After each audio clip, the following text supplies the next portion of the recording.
Good morning, church. Welcome to the weekend edition of the Word for You Today. Today we find ourselves focusing on the topic, Go Back to Bethel. And that comes from Genesis chapter 35, from the story of Jacob. Our key verse for today is in verse 15 of chapter 35. And it says that Jacob called the place where God had talked with him, Bethel. So he named the place Bethel. Now, what should you do when you're discouraged and you're afraid that you've lost your way? That's the question that Jacob was facing here in the 35th chapter of Genesis. And when he turned his heart toward God, here's the answer he got in the beginning of that chapter, verses 1 through 3. Go up to Bethel, build an altar there to God, who appeared to you when you were fleeing from your brother Esau. So Jacob said to his household and to all who were with him, get rid of the foreign gods that you have with you, and purify yourselves, and change your clothes. Then come, let us go up to Bethel, where I will build an altar to God, who answered me in the day of my distress, and who has been with me wherever I have gone. Now, you might not be into idol worshiping, but what do you need to get rid of? Bethel means the place where God dwells. So Jacob went back to the place where he had first met God, where he had received a vision of his future, and where he had first experienced the joy of living in a covenant relationship with the Lord. Have you made a mess with your life? Then go back to Bethel. Go back to where you first met God. Build an altar and place your life on it. Do what the scripture says. In view of God's mercy, offer your bodies as a living sacrifice, holy and pleasing to God. This is your true and proper worship. Do not conform to the pattern of this world, but be transformed by the renewing of your mind.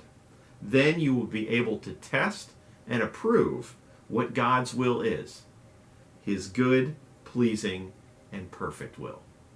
Wise words from Romans chapter 12, verses 1 to 2. When we lose our way, it's always a good thing to go back and get recentered, to go back to where we fell in love with Jesus. Sometimes that's not physically possible, but we can always try and find our way back to that place, to experience Jesus anew once again. And so I encourage you this weekend, make sure you have time to reconnect with Jesus. We're looking forward to seeing you this weekend. We've got worship on Sunday.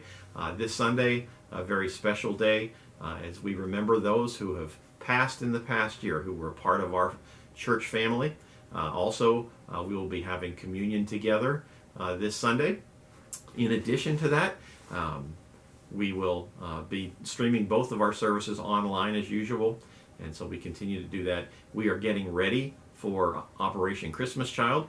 It's only 2 more weeks until our shoe boxes are due, so make sure you're working on those and getting ready to bring those in for November the 15th.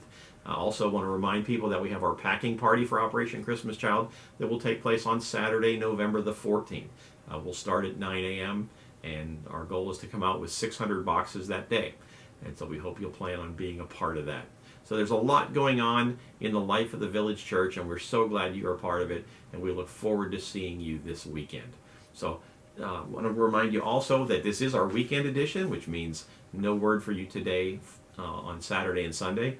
But in your devotional, the word for you today, there are a couple of excellent devotionals.